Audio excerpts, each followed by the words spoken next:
आज आप लोगों को हम नया अध्याय चैप्टर प्रारंभ कर रहे हैं, जिसका नाम है वर्ण एवं प्रत्याहार। तो वर्ण एवं प्रत्याहार में पहला शब्द आता है वर्ण विचार। वर्ण विचार अर्थात वर्ण का अर्थ क्या होता है। वर्ण का अर्थ है अक्षर अथवा ध्वनि।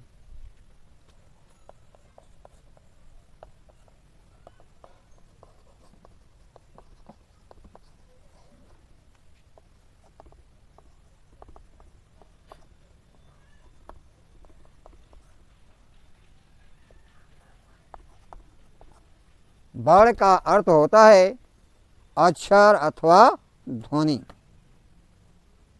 यानी मुख से निकली हुई उस छोटी से छोटी ध्वनि को वर्ण कहते हैं। वर्ण की यह परिभाषा है, इसे आप नोट कर लें कि मुख से निकली हुई वह छोटी सी छोटी ध्वनि को वर्ण कहते हैं, जिसका विभाजन न हो सके। मुख से निकली हुई वह छोटी सी छोटी ध्वनि जिसका विभाजन न हो सके, उसे हम वर्ण कहते हैं। तो बोल देते बोल देना। वर्ण का अर्थ होता है अक्षर अथवा ध्वनि, यानी मुंह से निकली हुई उस छोटी सी छोटी ध्वनि को वर्ण कहते हैं, जिसका विभाजन न हो सके। जैसे आपका क हुआ, प हुआ, अ हुआ, ई हुआ, उ हुआ, ये सब वर्ण कहलाते हैं। संस्कृत में वर्ण दो प्रकार के होते हैं। वर्ण के प्रकार में आ जाएगा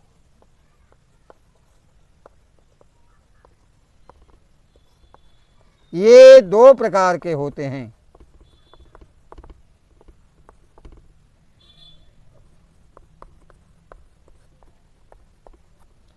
पहला स्वर, दूसरा व्यंजन।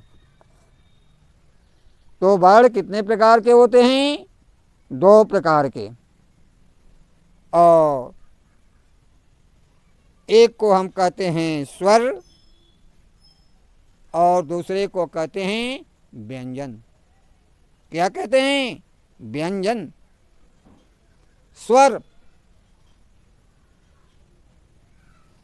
स्वर को हम दूसरा नाम हम अच भी देते हैं, क्योंकि पढ़ने के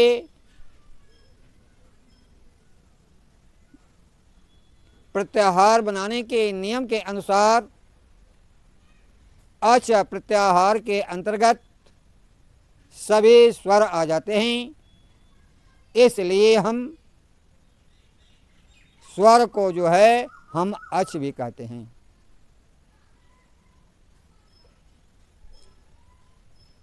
यानी स्वर का दूसरा नाम अच।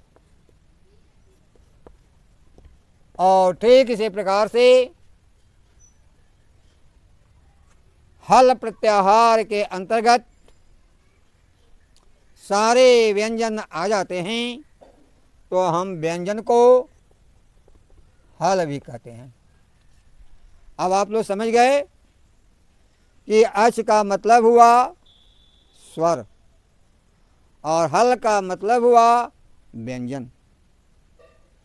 अब स्वर हम किसे कहते हैं? यानी स्वर की परिभाषा है जिस वर्णों के उच्चारण में या जिन वर्णों का उच्चारण करने में अन्य वर्ण की सहायता न ली जाए या किसी दूसरे वर्ण की सहायता न ली जाए, उसे हम स्वर कहते हैं। स्वर की यह परिभाषा है। यानी स्वर हम किसे कहते हैं? जिन वर्णों के उच्चारण में किसी अन्य वर्ण की सहायता न ली जाए उसे हम स्वर कहते हैं। क्या कहते हैं? स्वर कहते हैं। स्वर 3 प्रकार के होते हैं। इसके पहले आपको हम बताए हैं कि स्वर की परिभाषा है कि जिन वर्णों को उच्चारण करने में अन्य वर्णों की सहायता न ली जाती है और उसे हम स्वर कहते हैं, और जिन वर्णों के उच्चारण करने में स्वर की सहायता ली जाती है तो उसे हम व्यंजन कहते हैं। यानी जिसमें सहायता नहीं ली जाती है उसमें उसको हम स्वर कहते हैं, और जिसके उच्चारण करने में स्वर की सहायता ली जाती है उसे हम व्यंजन कहते हैं। जैसे समझिए, एक वर्ण है आपका अ, लेकिन इस अ के उच्चारण करने में या आ का उच्चारण करने में हम किसी की सहायता नहीं लेते हैं तो यह हमारा क्या हो गया? स्वर हो गया। और ठीक इसी प्रकार से आपका को है, इस को में का उच्चारण करने में हम और स्वर की सहायता लेकर बोल रहे हैं, इसलिए आपका यह क्या हो गया? व्यंजन हो गया। ठीक इसी प्रकार से अब आप समझिए,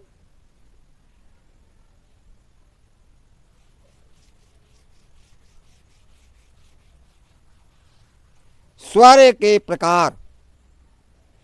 स्वर के प्रकार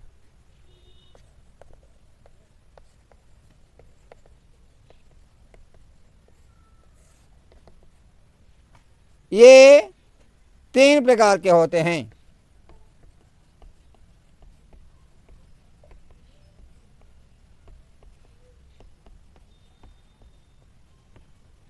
पहला ह्रस्व स्वर,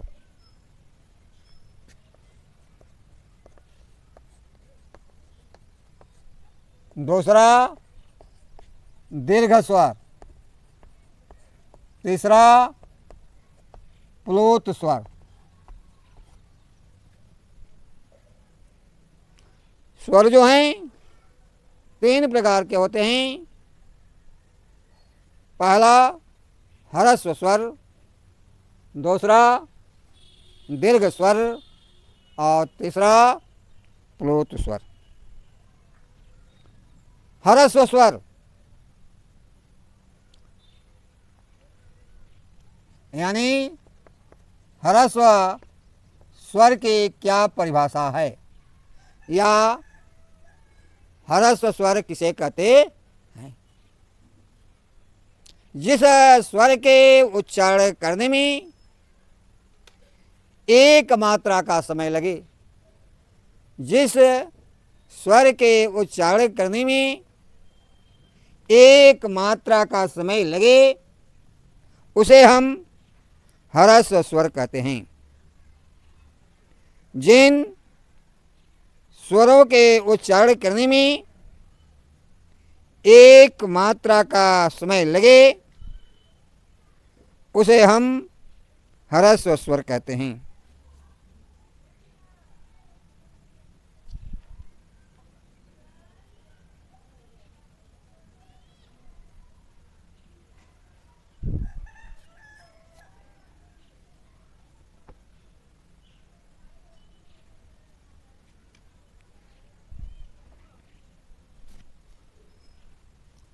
ह्रस्व स्वर की परिभाषा हुई, जिन स्वर के उच्चारण करने में एक मात्रा का समय लगे उसे हम ह्रस्व स्वर कहते हैं। इनकी संख्या जो होती है 5 होती है, यानी ये 5 होते हैं।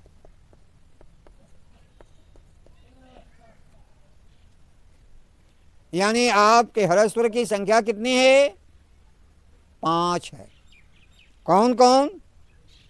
अ, ए, ओ, रे, ली।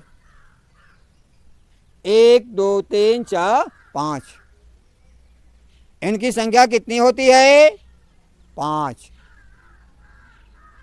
और इसके उच्चारण में कितना समय लगता है? 1 मात्रा का समय लगता है। ठीक उसी प्रक्रिया में दीर्घ स्वर,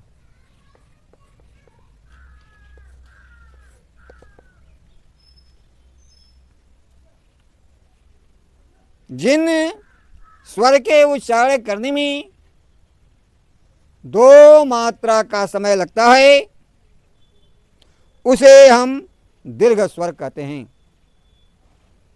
जिस स्वर के उच्चारण करने में 2 मात्रा का समय लगता है उसे हम कहते हैं दीर्घ स्वर। और ये 8 प्रकार के होते हैं। यानी ये 8 होते हैं। इनकी संख्या कितनी होती है? 8। कौन कौन? देखिए, आ, बड़े, बड़ा ऊ, बड़ी री, ए, ऐ, ओ, आओ। 1 2 3 4 5 6 7 8।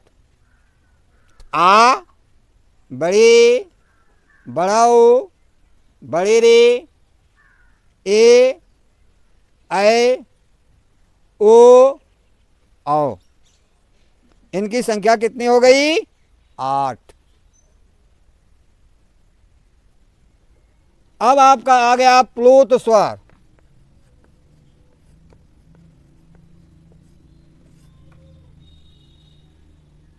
क्या हो गया? प्लुत स्वर। जिन स्वर के उच्चारण में 3 मात्रा का समय लगे उसे हम प्लुत कहते हैं।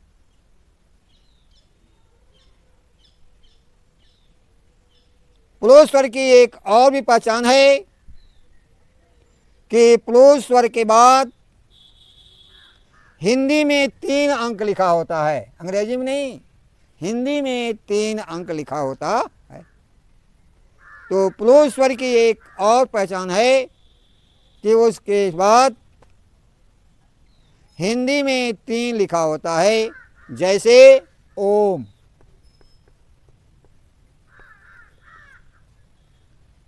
यानी ओम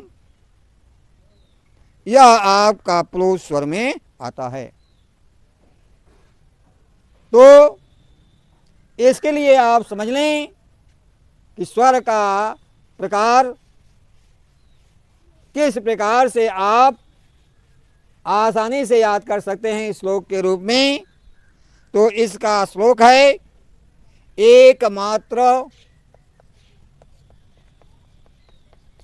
एकमात्रो भवेत हर्षो, एकमात्रो भवेत हर्षो, द्विमात्रा दीर्घ, द्विमात्रो दीर्घ उच्यते। एकमात्रो भवेत ह्रस्वः, द्विमात्रो दीर्घ उच्यते। त्रिमात्रस्तु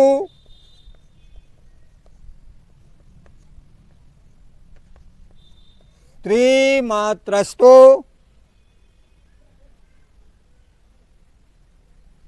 प्लुतो गेयो,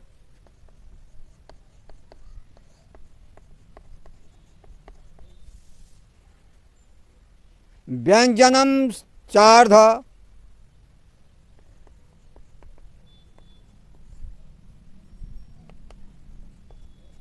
व्यंजनम चार्ध मात्रिकम,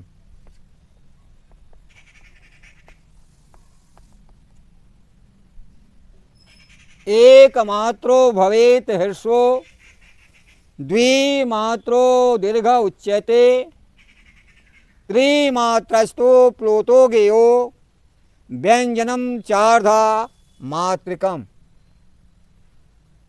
कहने का मतलब एक मात्रा का ज्ञान होने से ह्रस्व, दो मात्रा का ज्ञान होने से दीर्घ और तीन मात्रा का ज्ञान होने से प्लुत होता है। तो आप लोग स्वर की परिभाषा यानी स्वर के बारे में आप लोग समझ गए होंगे।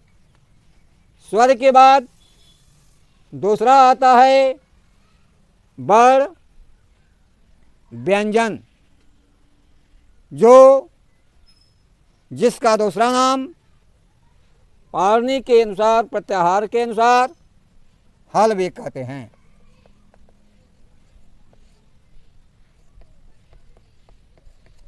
अभी अभी आप लोगों को हमने बताया है कि जिन वर्णों के उच्चारण करने में किसी अन्य वर्ण की सहायता न ली जाती है उसे हम स्वर कहते हैं। ठीक इसी का उल्टा, जिन वर्णों के उच्चारण करने में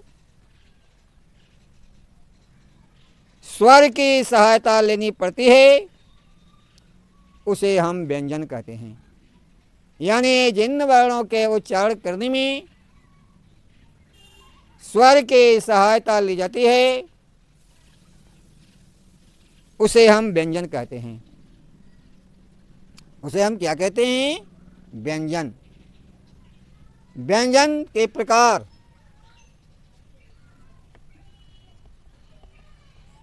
ये चार प्रकार के होते हैं।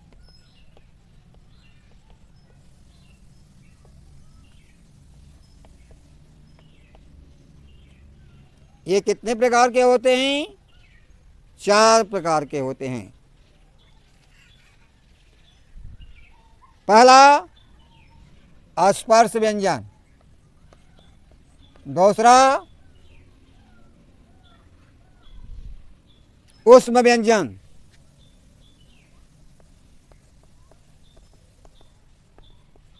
तीसरा अंतस्थ व्यंजन,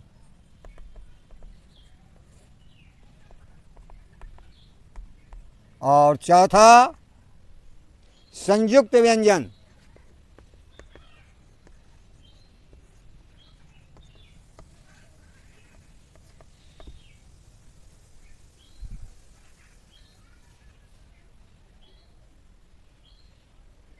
अब समझिए कि स्पर्श व्यंजन किसे कहते हैं। यानी स्पर्श व्यंजन। स्पर्श व्यंजन वे हैं जिन वर्णों के उच्चारण में मुख के विभिन्न भागों को स्पर्श होता है। स्पर्श व्यंजन की परिभाषा है, स्पर्श व्यंजन हेडिंग लीजिए और नोट कीजिए। स्पर्श व्यंजन वे हैं जिन वर्णों के उच्चारण में मुख के विभिन्न भागों का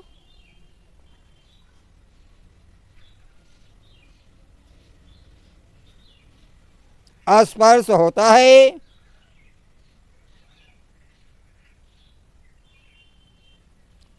फिर से देख लीजिए। स्पर्श व्यंजन वे हैं जिन वर्णों के उच्चारण में मुख के विभिन्न भागों का स्पर्श होता है। इनकी संख्या 5 होती है। इनकी संख्या 5 होती है। अरे 5 करना 25 होती है। इनकी संख्या 25 होती है।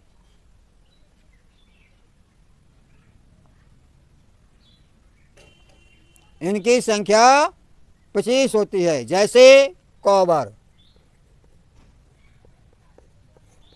क ख ग घ अंग, च वर्ग, च छ ज झ इय, ट वर्ग, ट ठ ड ढ अड़, त वर्ग, त थ द ध न। और पांचवा है प वर्ग, प फ ब भ म। इनकी संख्या कितनी हो गई? 25। इनको 5 वर्गों में बांटा गया है। क वर्ग, च वर्ग, ट वर्ग, त वर्ग और प वर्ग। और हर एक वर्ग में 5-5 वर्ण आते हैं। क वर्ग में क ख ग घ अंग, च वर्ग में च छ ज झ इया, ट वर्ग में ट ठ ड ढ अड़ और त वर्ग में त थ द ध न और प वर्ग में प फ ब भ म। इनकी संख्या कितनी हो गई? 25।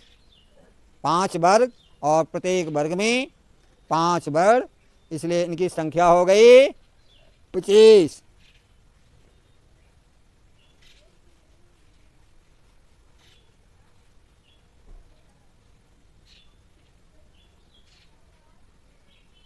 ठीक इसी के बाद आपका आ जाता है ऊष्म व्यंजन।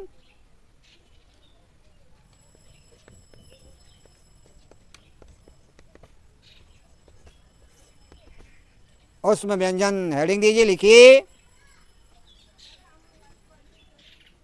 ऊष्म व्यंजन वे हैं जिन वर्णों के उच्चारण में वायु की रगड़ से ऊष्मा उत्पन्न होती है।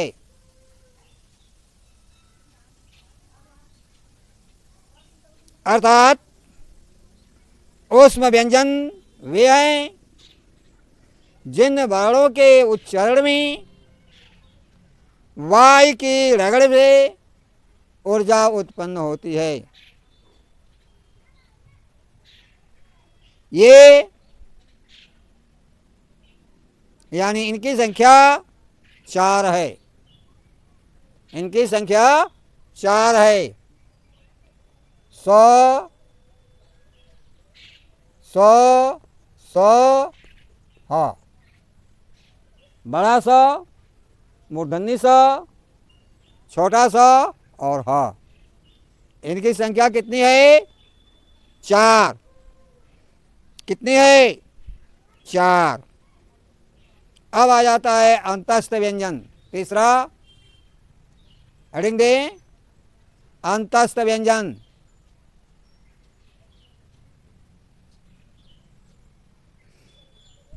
इनकी भी संख्या 4 होती है। अंतस्थ व्यंजन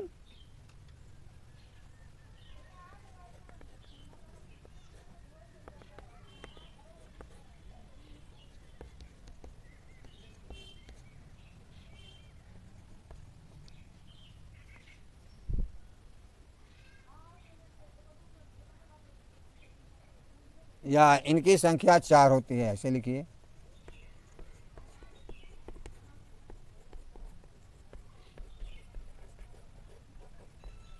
कौन? य, र, ल, व।